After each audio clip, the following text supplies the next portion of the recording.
Shalom. First and foremost, I'd like to give all praise, glory, and honor to Yahweh, Bahashim, Yahushai, Bahashim, Rakah HaKodash. Double honors to the apostles of Great Millstone who rule well. Peace and salutations unto the elect of the nation of Israel. This is your brother Ayash Gabar from the GMS Virginia camp, coming at you with another lesson that I pray that you find edifying through the spirit and power of Yahweh Bahashim Yahushai. We're going to go into some prophecy here. Dealing with Gog and in the West. And so basically, there's an article here on shithitthefan.plan.com that I'm going to bring out. I may or may not read the whole article, but I'm going to go into the book of Ezekiel chapter 38 thereafter, because all of this is prophetic. And, the prophets have been out there on the highways and byways warning you jakes, as well as you other nations, of the upcoming world war that will hit its crescendo with nuclear destruction. And, a lot of people a few years ago couldn't fathom the fact that Russia would be back in the headlines as the adversary to Babylon the Great. But they don't understand that Yahweh Bahashim Yahushai has always kept, Russia and aka Babylon the Great, America, at odds with each other. Yahweh Bahashim Yahushai has always kept them separate and not truly joining alliances, with, like as far as Russia being a part of NATO and stuff like that. So Yahweh Bahashim Yahushai has always kept that separation between it, because NATO was actually created to fight against Russia, aka Gog. So there's an article here in shithitthefan.plan.com, and the title of it reads, "Another Empty Threat. Russia warns Ukraine over Kursk attack." So that's the mindset of the people in the West, that they think that Russia is actually throwing out these flagrant and not so to be taken serious warnings, when in fact Russia has shown tremendous restraint. But again, all of this is the will of Yahweh Bahashim Yahushai, because the Lord said that the minds of the king are in the hands of Yahweh Bahashim Yahushai. So it is the will of Yahweh Bahashim Yahushai that things will happen at the way that they happen. So I'm going to go into a little bit of this article and break out some scriptures in the book of Ezekiel. And it reads, "Russia once again using rhetoric to warn Ukraine after it attacked Kursk. Kiev deserves nothing but defeat and unconditional surrender," Russia's deputy United Nations envoy said. Ukraine's incursion into Russia's Kursk region is a fatal mistake. Now, Vladimir has always stated the fact that he's had numerous red lines that would Shalakia. He's always said that there are certain red lines that the West should not go beyond, and the West is constantly poking at those lines. The West is constantly poking at the bear, to see how far that they can take the patience of Russia. But at some point, Russia's patience is going to wear thin, and they're going to actually have to show and prove. There's a saying that says, fuck around and find out. Well, the West is fucking around, and they're about to find out. Because I don't know if you remember a few years ago, Russia or Vladimir has made the statement that not only will he go against that country that caused the issue, he will go after that country that cause that country to go off. So, for example, if those small hats did something, not only did Russia say that he's going to go after them, but he also said that he will go after the country that is giving them their power. So that's something not to be overlooked, because again, Russia has shown tremendous patience and restraint, but it's only because Yahweh Shem Yahushai determines the day when all hell is going to break loose over there. Reading on with the article, Ukraine's incursion into Russia's Kursk region is a fatal mistake that Kiev will regret bitterly. Moscow's first deputy permanent representative to the UN, Dmitry Polinsky, has warned. Russia has been warning both Ukraine and its Western backers for quite some time without any meaningful response. And again, they keep poking that bear. And at some point, that bear is gonna go the fuck off. And yeah, that bear is gonna go off. So reading on with the article, Russia has been warning both Ukraine and its Western backers for quite some time without any meaningful response. However, its lack of response is one of the few things left keeping the world from experiencing World War III. Once Russia loses its patience, it could get very ugly very quickly. And again, the minds of the kings are in the hands of Yahweh Shem Yahushai. And when Yahweh Shem Yahushai releases those angels to go to work, it's going to be all out hell over there in that region. And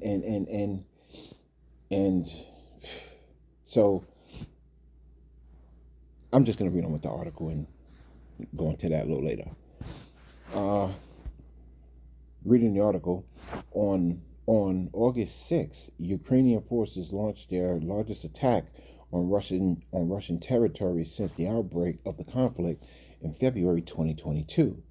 The advance of Kiev's troops was swiftly halted by Russian forces, but they remained in control of several settlements in the Kursk region.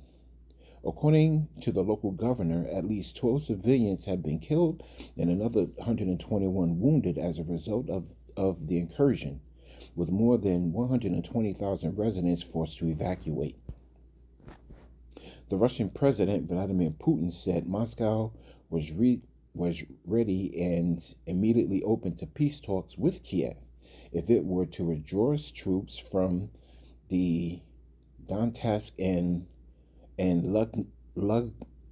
Lugansk People's Republics, and the Kherson and the Zaporozhye regions. Slovakia, if I missaid that, which officially became part of the Russian state in the fall of 2022. Back in June, the Russian ruler Vladimir Putin said that Ukraine should have also committed to maintaining a neutral status, demilitarization, and de-Zenification as a part of a possible deal. However, Ukraine's ruler Vladimir Zelensky instantly rejected the offer, calling it an unacceptable ultimatum.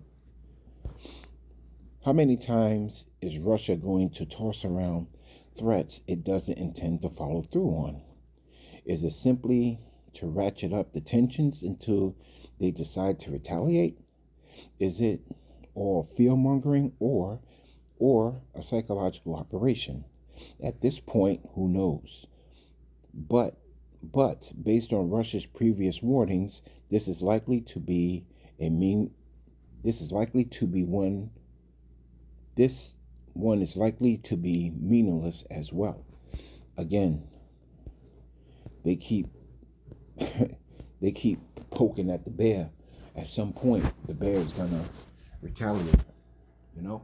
So I'm gonna jump into the book of Ezekiel, chapter 38, in verse 1, and it reads, "And the word of Yahweh Shem Yahushai came unto me, saying, Son of man, set thy face against Gog, the land of Magog, the chief prince of Meshech, and Tubal, and prophesy against him.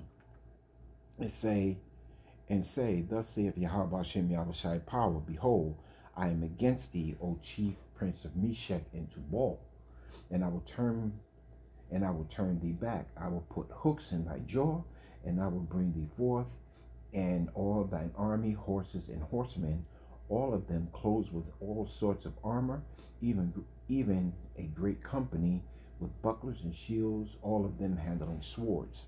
So what we've been seeing over the past few months, or even the past few years, these other nations have been siding with Russia, aka Gog, and these other nations have a very exceeding military. Just recently, Turkey is gaining talks with Russia, and Turkey has one of the largest land-based militaries in the world. So things are really starting to turn up in these last days. Where this prophecy is coming to pass. And these are the nations that are starting to join with Russia, because as it's been said amongst the apostles and, elders here at GMS, one thing that those small hats have done very well is join together, those Islamic nations. They have created a situation where those other nations are starting to join together, which once weren't joining together based on their religious beliefs. Now they're joining together, and not only are they joining together, they're starting to exchange information. They're starting to exchange weaponry. They are preparing for a prophetic war that is slowly coming to pass. Well, actually, it's not even slowly coming to pass. It's coming to pass very quickly. As it says in the book of Revelations. And the third woe cometh quickly. So, and these are the nations that are joining with Russia: Persia, Ethiopia, Libya, with them, all of them with shields and helmet. Gomer and his bands, the house of Tergamah, and the north quarters, and all his bands, and many people with thee. So all of these other nations that, Babylon the Great, as well as those small hats, have actually caused those lands, to become desolate. Those areas and those people are starting to join together with Gog and Magog, join together with Gog, aka Russia.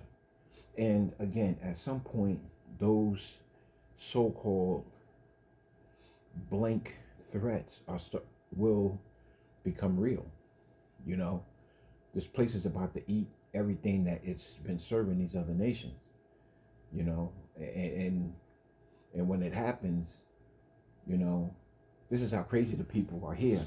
When it starts to happen, and when these missiles get launched on Babylon the Great, and they will be launched upon Babylon the Great, then these people here are going to be like, well, why is this happening? Well, it's happening because you've allowed it to happen. It's happening because you have put laws in place and sent troops overseas just for the sake of democracy.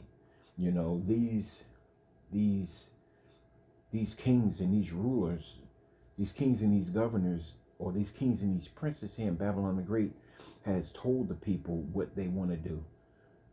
I'll give you for an example. They'll sit back and say, well, we need to spread democracy. And then you'll turn around and hear this rhetoric that, these presidential candidates would make, or these governmental candidates would make, and you'd agreed upon it and actually elect those people to be in office to fulfill what they told you that they're going to do. So you're personally responsible for it as well. If you run across a president that says they're going to send money to fight a war in the sake of democracy, and then you turn around and you vote for that candidate to be in office for any other reason, but you know that they're going to send people to war, you're personally responsible for it as well. So when these calamities come upon you, people, don't be so surprised when it happens, because you voted for it. You allowed it to happen. You were with it. You know?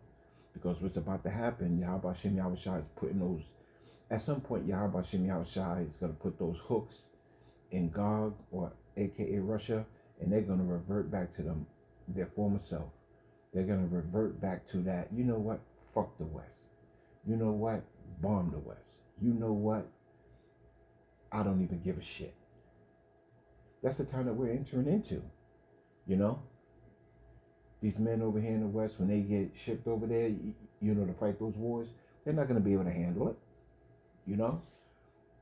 The scriptures even state what the men would be like over here in Babylon the Great. They should be like women. Their mighty men shall cry there bitterly. And we're entering into those times where these other nations are seeing what Babylon the Great is really about.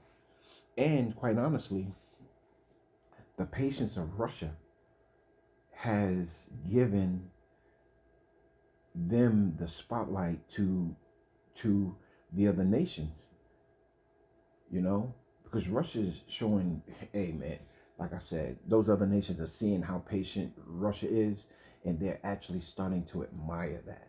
Hold on one second, you're being patient, you're examining the entire situation, you're not sending in your troops, you know, to just say fuck it. You're actually considering the situation. I like that. Let me join with you, because when I was tied to the West, you know, and somebody went against them, they went straight to war. There was no consideration. There was no analyzing the situation. They just went from bang to bullets. And the other nations are starting to realize that. The other nations are starting to realize that Gog is a nation, or is a nation that they want to get with, because Babylon the Great has treated them like shit.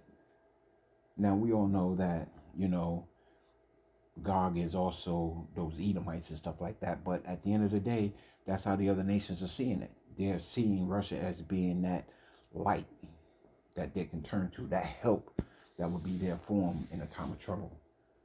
But when Yahweh Shem Yahushua split those skies and send Yahushua, you know, to destroy these kings and these nations, you know, they're going to have no choice but to bow a knee anyway to us and our Lord and our King, you know. So, you know, this is just a step closer to prophecy, where you know, you're starting to see those hooks being dug deeper and deeper into the jaws of Gog, aka Russia, and inevitably, you know, it's going to go from bang to bullets. And again, the West is really fucking around, and they're about to find out. And so with that, I'd like to give all praise, glory, and honor to Yahweh, Bahashem, Yahushua, Bahashem, Rakah HaKodash, Shalom.